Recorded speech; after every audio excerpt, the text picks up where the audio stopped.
बिल्कुल, उसको हम बोलते हैं संक्षारण, कोरिजन बोलते हैं, है ना? उसको हम बोलते हैं संक्षारण। संक्षारण एक ऐसी प्रक्रिया है जिसके द्वारा जो हमारे पास चांदी है, चांदी के ऊपर तो काली परत चढ़ जाती है, लेकिन क्या होता है, तांबा होता है, उसके ऊपर हरी हरी परत चढ़ जाती है ना। तो यहाँ पर हमें ठीक भी कर देता हूँ साथ साथ में, ठीक है ना। चांदी के ऊपर काली, और किसके ऊपर, आ, तांबे के ऊपर हरी रंग के परत चढ़ जाती है ना। उसको हम क्या बोलते हैं, संक्षारण बोलते हैं। ठीक है। नेक्स्ट क्वेश्चन था बेटा इसमें। नेक्स्ट क्वेश्चन है, हेमेटाइट का सूत्र क्या होता है?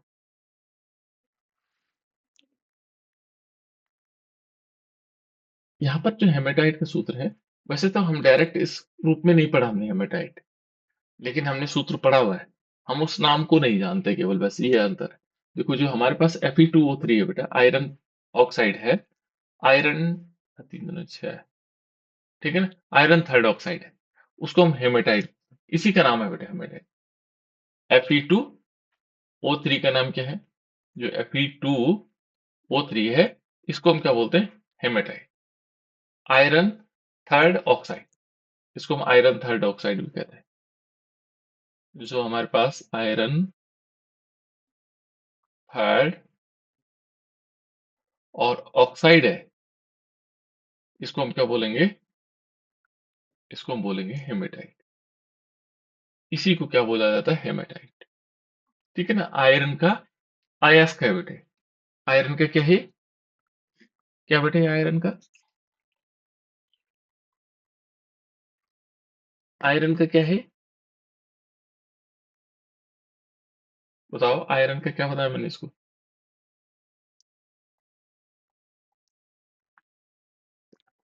इसको बोलते हैं बेटा आयरन के अयस्क, है ना। अयस्क आप लोग जानते हैं, जिसमें कोई धातु जो है अधिक मात्रा में पाई जाती है और वो उपयोगी होती है ना। उसको क्या बोलते हैं, अयस्क बोलते हैं। ठीक है। Iron third oxide, iron third oxide.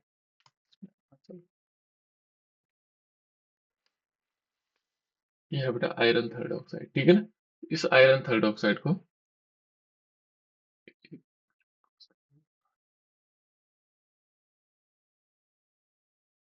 अच्छा, ठीक है ना, तो इसको आयरन थर्ड ऑक्साइड कहा जाता है। इस प्रकार से आगे देखें इसमें, नेक्स्ट क्वेश्चन देखें। इसका नाम क्या होगा बेटा? इस क्वेश्चन का आंसर देखो।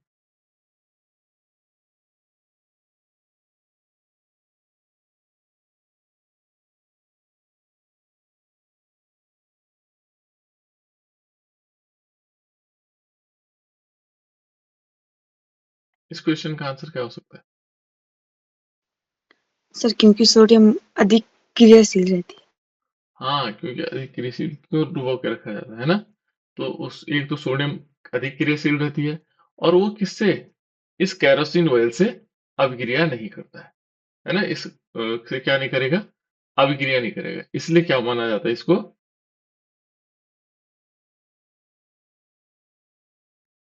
एक मिनट है,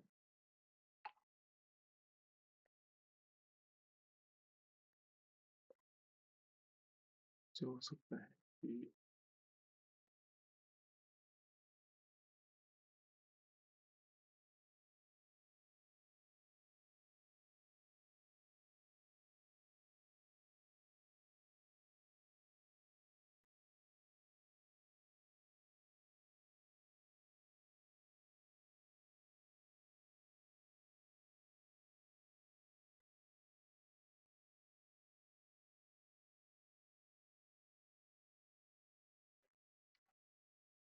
देखो, ये है हमारे पास आयरन।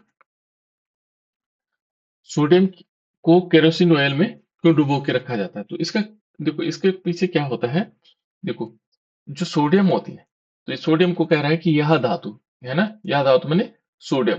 सोडियम धातु क्या होती है, वायु के संपर्क में आती है तो आग पकड़ लेती है। जैसे वायु के साथ हम संपर्क में आती है तो आग पकड़ लेती है, अतः वायु से से संपर्क हटाने के लिए, हटाने के कारण सोडियम को क्या किया जाता है, केरोसिन ऑयल में डुबो करके रखा जाता है। ठीक है ना, तो इसमें क्योंकि ये वायु के संपर्क में जैसे आएगी, ये क्या होगी, बहुत क्रियाशील होती है ना, अभिक्रिया करती है।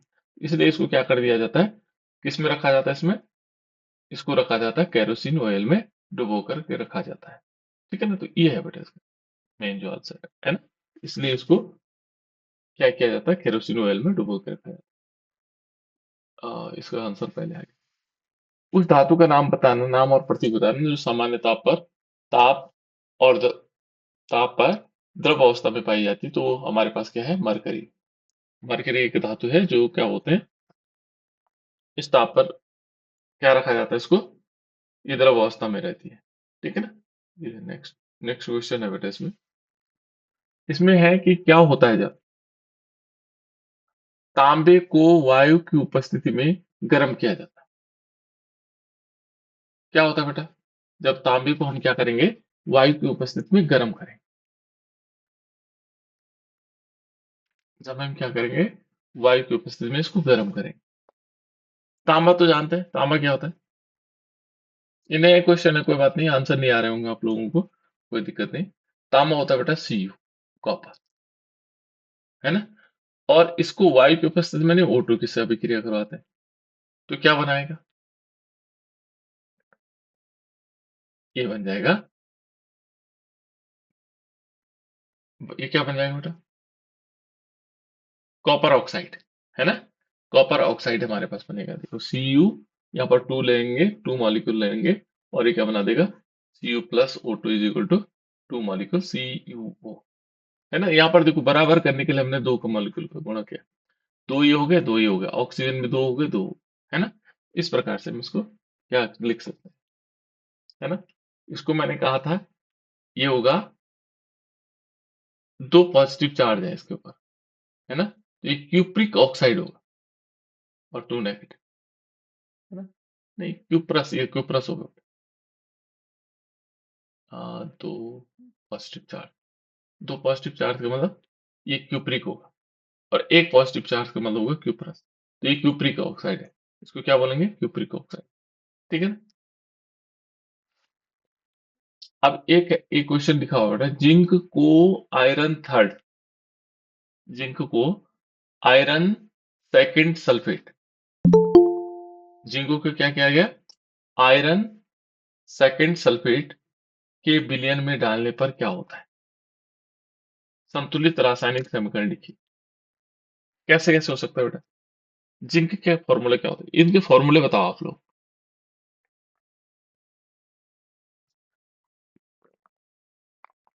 पहले हमारे पास जिंक है, जिंक क्या होता है बेटा,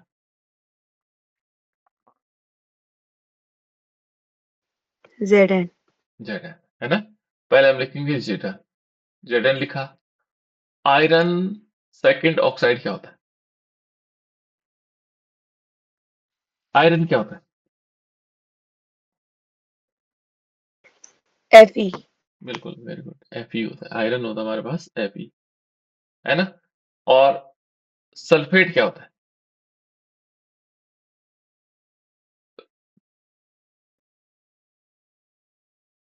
SO4, ये तो है, ये तो बताया था। तो यहाँ पर देखो, ये आयरन सेकंड सल्फेट है, क्यों, क्योंकि Fe पे क्या होता है बेटा, 2 प्लस चार्ज होंगे, ये SO पे हमेशा जो SO4 होता है ना, इस पे 2 ऋणावेश होते हैं,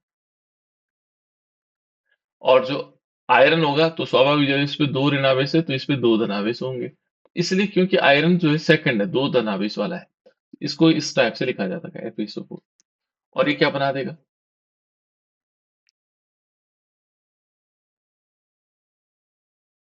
क्या बनाएगा बेटा,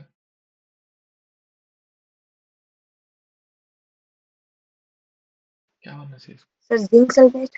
हाँ बिल्कुल, वेरी गुड, घबराओ मत, सही बता रहे हो तुम, जिंक सल्फेट बनेगा, ZnSO4 बनेगा, और साथ साथ में इसमें क्या बनेगा, यहाँ पर बन जाएगा जिंक सल्फेट, ZnSO4, और प्लस क्या बनेगा,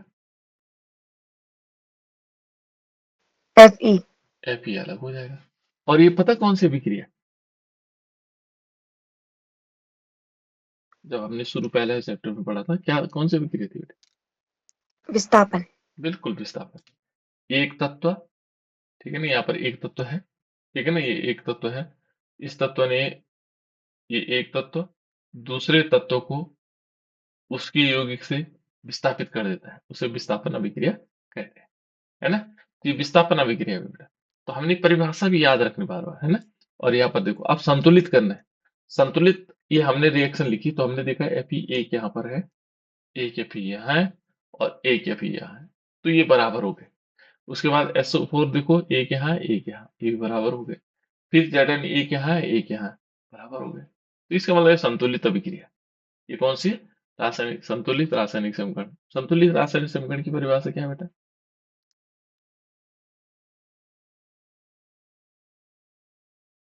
जिसमें अभिकारक का द्रव्यमान उत्पाद के द्रव्यमान के बराबर होता है, उसे हम क्या बोलते हैं? संतुलित रासायनिक समीकरण कहते हैं, ठीक है ना। अभिकारक का जो क्या होगा? द्रव्यमान होगा, उत्पाद के द्रव्यमान के बराबर हो जाएगा, वो संतुलित रासायनिक समीकरण कहलाता है। ये हो गया, वही संतुलित है। ये क्या है? संतुलित। इसको दो पार्ट में पूछा गया क्वेश्चन। पहले तो क्या होता है, इसमें पूछा है क्या होता है, क्या होता है, और फिर उसके बाद लिखा हुआ उन्होंने इसको संतुलित रासायन। तो संतुलित रासायनिक समीकरण भी यही है, क्योंकि इसे संतुलित करने की ज्यादा जरूरत नहीं है। एक क्वेश्चन और देखते हैं। आघात वर्धता किसे कहते हैं? कैसे कहते हैं? आघात वर्धता। सर जिसमें सोने को पीट कर पतली परत बनाई जाती हाँ, सोने को पीट करके हम क्या करते हैं? पतली चादर के रूप में, है ना। सोने को कह सकते हैं, या हम कह सकते हैं किसी धातु को जब क्या करते हैं हम, पीट करके एक पतली चादर बनाई जाती है, किसी धातु को, है ना। किसी धातु को हम क्या करते हैं? धातुओं को पीट कर पतली चादर बनाया जा सकता है। तो इस गुण धर्म को हम क्या बोलते हैं? आघात वर्धता कहते हैं। ये है बेटा आगे। जब हम क्या करते हैं, किसी धातु को पीट करके पतली चादर बनाते हैं, ठीक है। नेक्स्ट है बेटा इसमें, तन्यता किसे कहते हैं? थोड़ा सा अंतर है।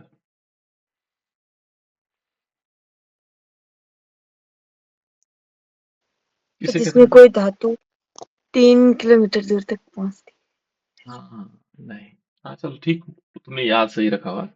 और कुछ, और कोई बताओ बेटा।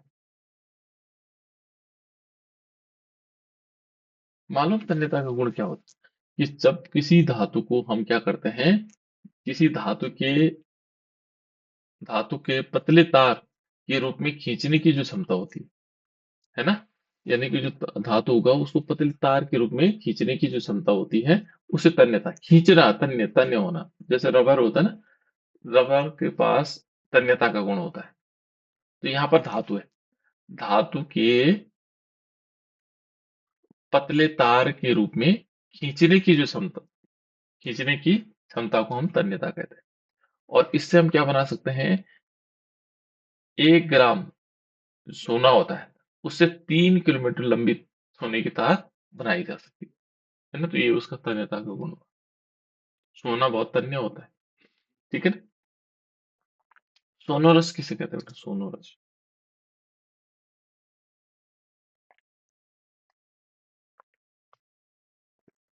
ये धातुओं का गुण है सोनोरस। क्या होता है सोनोरस?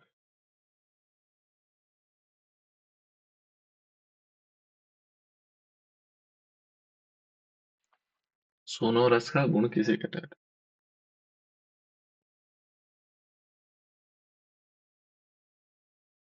जब एक धातु को दूसरी धातु से टकराते हैं, तो उससे ध्वनि उत्पन्न होती है।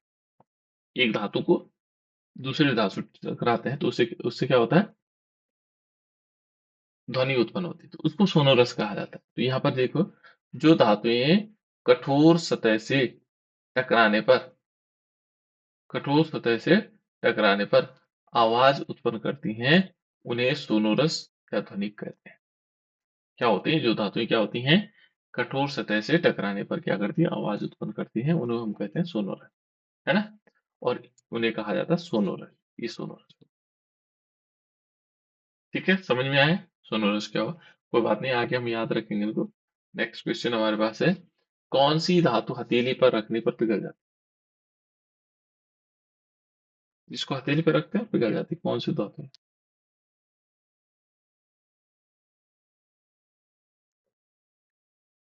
ये अपवाद है इसमें।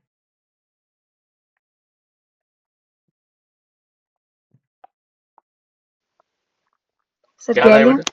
हाँ, गैलियम, वेरी गुड। और दूसरा? सीजियम।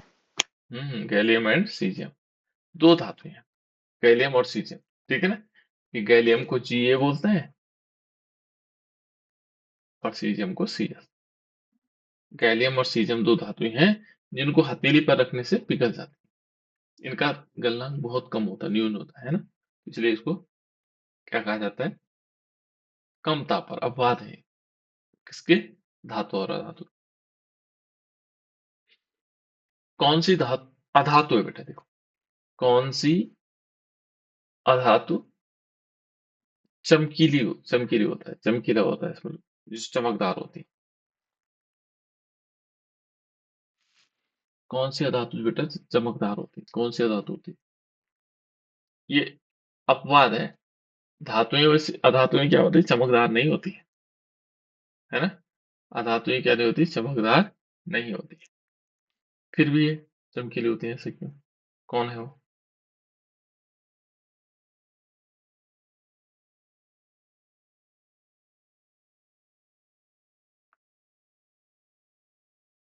कौन सी होती है बेटा?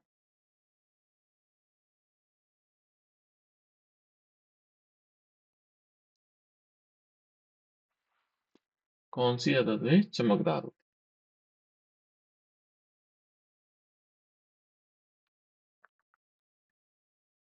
कुछ पता है? वो होती आयोडीन। आयोडीन, आप लोगों ने लैब में भी देखा होगा आयोडीन, है ना? आयोडीन क्या होती है?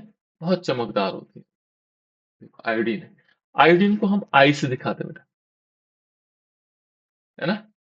आयोडीन जो नमक में मिलाया जाता है ना, जिसको हम नमक में मिलाते हैं, वो आयोडीन होती है। ये बहुत चमकदार होती है, जबकि अधातु ये चमकदार नहीं होनी चाहिए, लेकिन ये चमकदार है। ठीक है ना? इसको हम चमकदार। उसके बाद है बेटा, कार्बन के अपर रूप का नाम लिखना है। कार्बन के कितने अपर रूप होते हैं? कौन कौन से हो सकते हैं? कब कार्बन के अपर रूपों के नाम लिखने?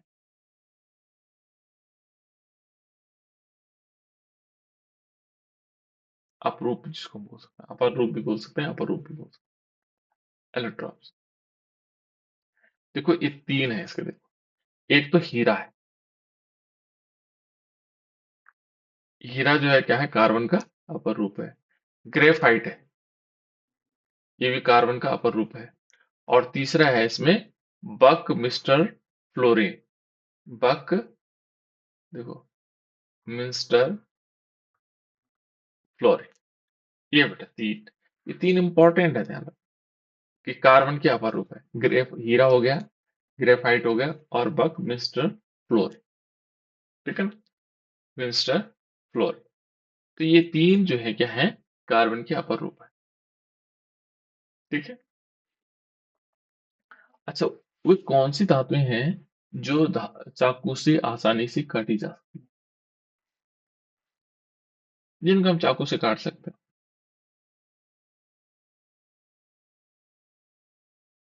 तीन है वो।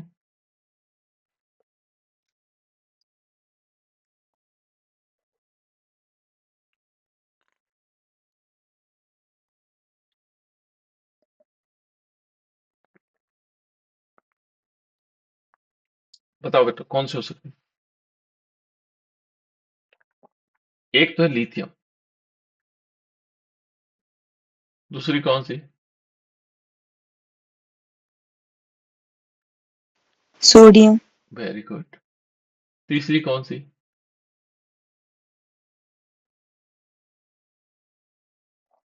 पोटेशियम। ठीक है ना? तीन धातु हैं, एक लिथियम है, सोडियम है, और पोटेशियम। इनके प्रतीक भी याद रखना बेटा आपको, है ना? यहाँ पर हमने लिखा हुआ, ये है लिथियम, सोडियम और पोटेशियम, Li, Na और पोटेशियम। ये 3 धातुएं हैं जो जिनको हम चाकू से आसानी से काट सकते हैं। ठीक है, वेरी गुड।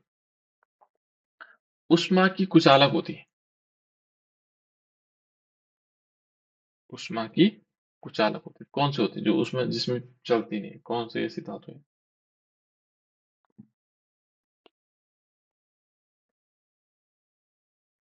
वो है लेड और मरकरी।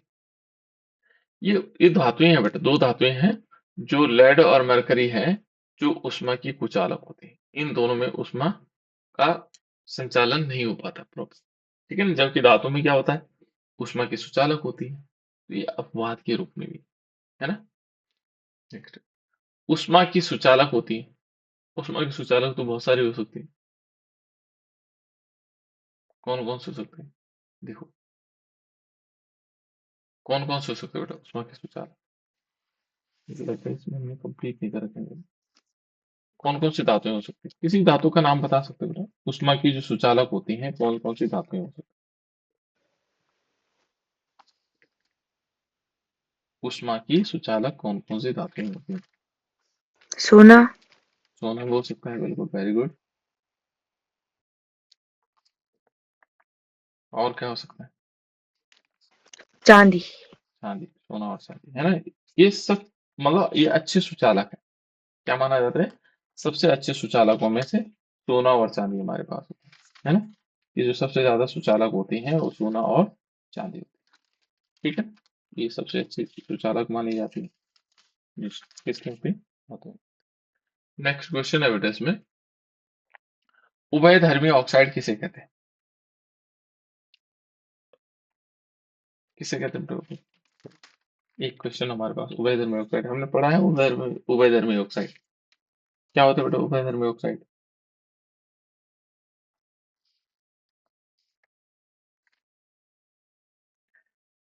ऐसे धातु ऑक्साइड, बोलो। ऐसे उभयधर्मी, धातु ऑक्साइड जो अम्ल और क्षार हाँ, के साथ अभिक्रिया करके लवण और जल बनाती है। वेरी गुड, है ना। ऐसी धातु ऑक्साइड जो अम्ल और क्षार के साथ अभिक्रिया करके लवण और जल प्रदान करते हैं, उन्हें हम क्या बोलते हैं? उभयधर्मी ऑक्साइड कहलाते हैं। ठीक है ना? तो उनको कहते हैं बेटा उभयधर्मी ऑक्साइड। और उदाहरण के तौर पर कौन सा था वो, इसका उदाहरण कौन सा उभयधर्मी ऑक्साइड? ये था बेटा हमारे पास Al2O3 एल्यूमिना। जब हम इसकी रिएक्शन करा रहे थे अम्ल के साथ, 6 मॉलिक्यूल HCl के साथ रिएक्शन करवा रहे थे, तो क्या बना रहा था? क्या बनाता है? ये एल्यूमिनियम क्लोराइड। बिल्कुल, वेरी गुड, AlCl3 बना रहा था। ये भी एक साल्ट और प्लस H2O बना रहा था। क्या बना रहा था? H2। अब इसको संतुलित करते हैं, देखो संतुलित कैसे होगा। हमें चाहिए बेटा, देखो यहाँ पर पहले इसको देखो, तो एल्यूमिनियम 2 है, तो यहाँ पर क्योंकि यहाँ 2 है ना, तो यहाँ 2 करते हैं, तो 2 करने के लिए हम इसके आगे 2 लिख लेंगे। तो देखो 3 दूनी 6 तो क्लोरीन हो गए, देखो 6 क्लोरीन हो गए, और 2 ये हो गई, तो संतुलित हो गया। अब यहाँ देखो ऑक्सीजन हाइड्रोजन को देखते हैं, तो हाइड्रोजन यहाँ 2 ही है, जबकि यहाँ पर कितने हैं? 6 हैं।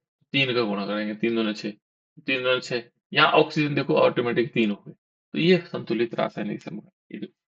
यहाँ पर क्या होगा, जब हम अम्ल के साथ रिएक्शन करोगे एल्युमिनियम क्लोराइड बनाएगा, लेकिन क्षार के साथ भी अभिक्रिया करता है बेटा। क्षार क्या होता है,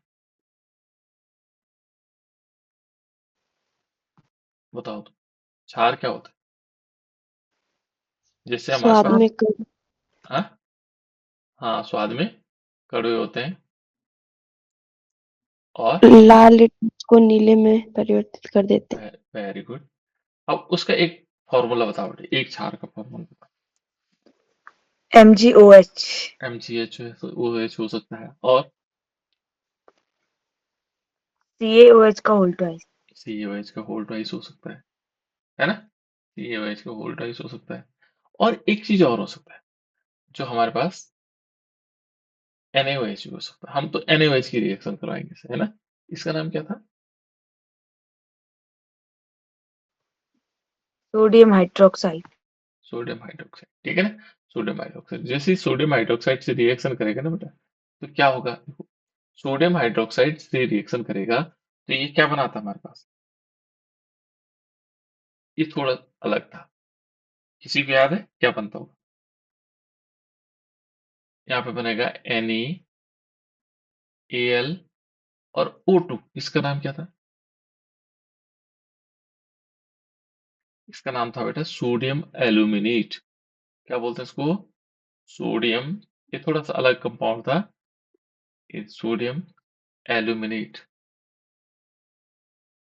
सोडियम एलू एल्यूमिनेट, नेट, सोडियम एल्यूमिनेट, इसको हम सोडियम एल्यूमिनेट बोलेंगे, है ना। इसको क्या बोलेंगे? Sodium aluminate. और साथ साथ में इसमें H2O बनता है। तो यहाँ पर देखो बेटा, पहले संतुलित करते हैं इस रिएक्शन। तो संतुलित देखो, यहाँ एल्युमिनियम कितने हैं? 2 है। यहाँ पर कितने हैं? यहाँ पर एक ही है, इसलिए 2 का गुणा कर देते हैं। तो जब ये 2 होगा तो इस ये पूरा हो जाएगा। लेकिन अब इससे क्या हुआ, सोडियम 2 हो गया, लेकिन यहाँ एक ही है, जिससे 2 का गुणा करते हैं तो तभी बराबर हो जाएगा, है ना। लेकिन अभी देखो, सोडियम 2 हो गए, एल्युमिनियम 2 हो गए, ठीक हो गया, ऑक्सीजन भी 2 यहाँ से आ जाएगा। लेकिन एक और 3 ऑक्सीजन बचे हुए हैं अभी, ठीक है ना। 3 ऑक्सीजन बचे, तो इसलिए क्या करेंगे इसमें, कितने मॉलिक्यूल बनेंगे बेटा इसमें?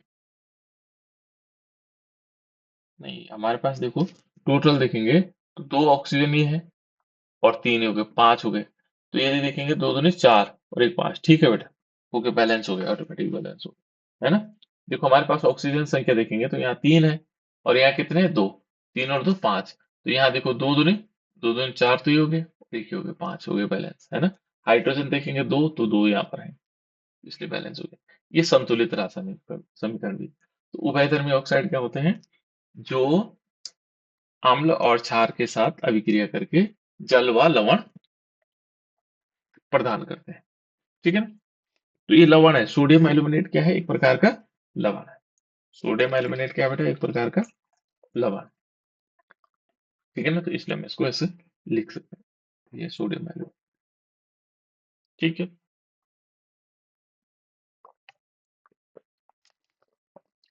नेक्स्ट क्वेश्चन यदि देखें बेटा इसमें, ये बार बार हम इसको याद करते रहेंगे, ठीक है। नेक्स्ट क्वेश्चन है, वो कहता है कि कौन सी धातु के साथ तनु नाइट्रिक अम्ल, देखो कौन सी धातु के साथ तनु नाइट्रिक अम्ल के साथ अभिक्रिया करती है। हाँ, कुछ क्वेश्चन गड़बड़ हो रहा है। कौन सी धातु के साथ तनु नाइट्रिक अम्ल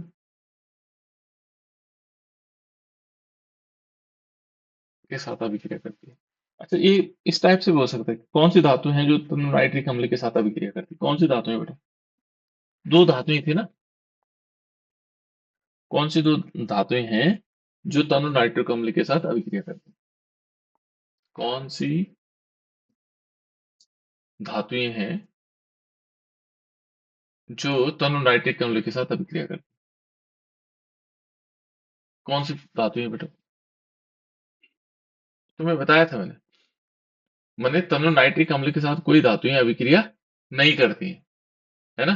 कौन सी धातुएं, यहाँ पर हमारे पास कौन सी धातुएं जो तनु नाइट्रिक अम्ल के साथ, इसको सही कर देते हैं, जो तनु नाइट्रिक अम्ल के साथ अभिक्रिया करती है? कौन सी बेटा दो धातुएं? तुम्हें याद है? दो धातुएं बताई थी मैंने। कौन सी दो धातुएं हैं जो तनु नाइट्रिक अम्ल के साथ अभिक्रिया करती है? एक ऐसा ध्यान था मुझे, मैं क्या था, मैग्नीज ऐसा कुछ था, हाँ यार। और दूसरी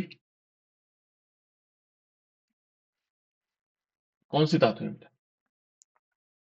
अरे बताया तो था मैंने आप लोगों को।